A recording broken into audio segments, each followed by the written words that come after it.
Hey everyone, and welcome.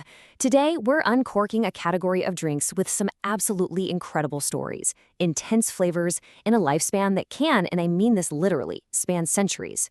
Yep, we're talking about fortified wines. So, let me just kick things off with a question for you. What if a wine could actually live for hundreds of years? I know, it sounds like something out of a fantasy novel, right?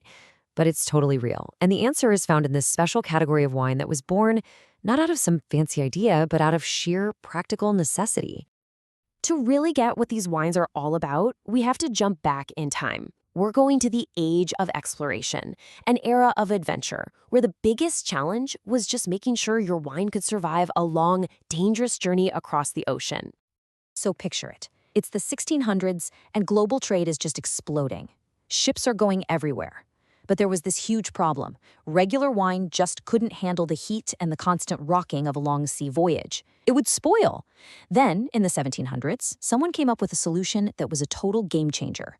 By adding just a little bit of a distilled spirit, merchants could make the wine stable enough to survive the trip. And this little trick didn't just preserve the wine, it accidentally created something brand new and amazing. Okay, so what was this magic trick? How'd they do it? It's time to reveal the simple but honestly brilliant secret that gives these wines all their power and their really unique character. It all comes down to one word: fortification. And it's pretty much exactly what it sounds like. You take a base wine and you add a distilled spirit to it, almost always a great brandy. This one simple move jacks up the alcohol content to somewhere between 15 and 22%. And that higher alcohol acts like a shield, a powerful preservative. That's what gives these wines their incredible stability and their almost unbelievable ability to age for decades or even centuries. But here's the thing. When you add that spirit is absolutely crucial. And there are really two main ways to go. If you add the spirit during fermentation, the alcohol kills off the yeast before it can eat all the sugar. And what are you left with? The natural grape sugars. The result, a sweet fortified wine. On the other hand, if you wait until after fermentation is totally finished, well, the yeast has already done its job and eaten all the sugar. Adding the spirit then gives you a dry fortified wine. That one decision point is the key to the massive diversity of styles that we get to enjoy today. So yeah, that one little choice, when to add the spirit, opened up a whole universe of flavors. So it's time to meet the legends, the four wines that really define this category. Each one has its own story, its own method, and its own incredible personality. All right, here are the heavy hitters: Port, Madeira, Sherry, and Marsala. First up from Portugal, you've got Port, which is almost always sweet because, you guessed it, they add the spirit early. Then there's Madeira, the indestructible wine that's actually heated on purpose. From Spain, we have Sherry, famous for its wild Solera aging system, which creates a huge range of flavors.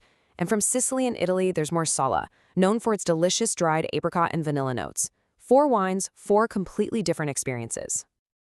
You know, there's this quote that just nails it for me. More than simple drinks, fortified wines are a cultural legacy, an expression of human ingenuity in transforming the grape into a precious and lasting nectar. It's so true. These aren't just drinks, they're liquid history. They're testament to human creativity when faced with a really big problem. Now, Madeira has this wild secret weapon. It's a process called estufaging. Basically, they gently heat the wine for months on end.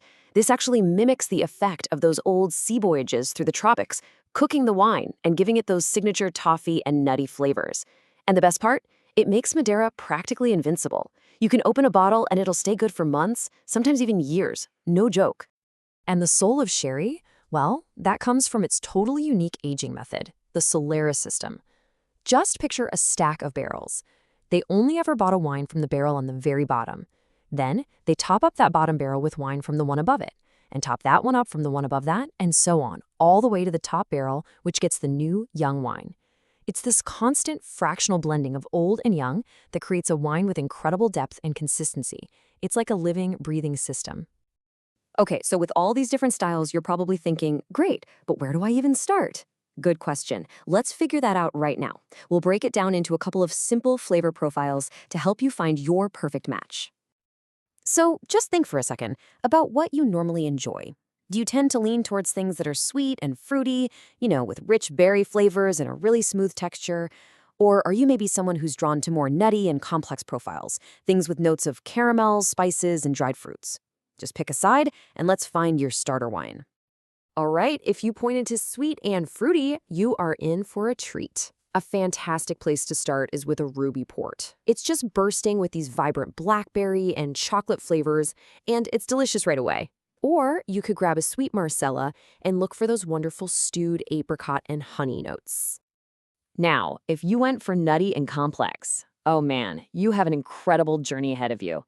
A tawny port is a classic choice, with all those beautiful caramel and fig notes it gets from aging in oak. An Amontillado sherry will blow you away with its hazelnut and herbal character. And a slightly sweeter Madeira, like a Boal or Malvasia, is just this explosion of toffee, coffee, and orange peel. So good. But hold on, I can almost hear some of you thinking, yeah, but I don't like sweet wine. And that is the single biggest misunderstanding about this whole category. If that's you, don't worry. There's absolutely a world-class fortified wine that you will love. If you're a fan of crisp, dry white wines, you have to try a Fino or Manzanilla sherry. They are bone dry with these amazing notes of almond and this salty, seaside kind of brine. You serve them ice cold, and they are so refreshing. Another fantastic option is a dry Sertial Madeira. It's got this razor-sharp acidity and bright citrus notes. It's a game changer. Okay, so hopefully you've got a style in mind that sounds interesting. Now, how do you actually enjoy it? Let's go over just a couple of super simple tips. Nothing intimidating, I promise. First things first, temperature really matters. For those dry styles like Fino Sherry, serve them really well chilled, just like you would a Sauvignon Blanc. For the sweeter, nuttier styles like a tawny port, a slight chill or even a cool room temperature is perfect. And hey, you don't need fancy glasses. A regular white wine glass is great because the shape actually helps concentrate all those complex aromas. And what about food? The food pairings are just on another level. Ruby port with a chocolate dessert or a strong blue cheese is a classic for a reason. The nutty flavor of a tawny port is incredible with caramel or an aged cheddar. Dry Fino sherry is the ultimate tapas wine. It's perfect with olives, almonds, or seafood. And a rich, sweet Madeira? Honestly, that can be dessert all by itself. So here's the big takeaway from all this. Fortified wines are so much more than just that dusty bottle you might see in your grandparents' cabinet. They are this huge, diverse world of flavor. They were born from centuries of history and ingenuity, and they are absolutely ready to be rediscovered. So that just leaves one final question for you to think about. After all this, which piece of history are you going to taste first?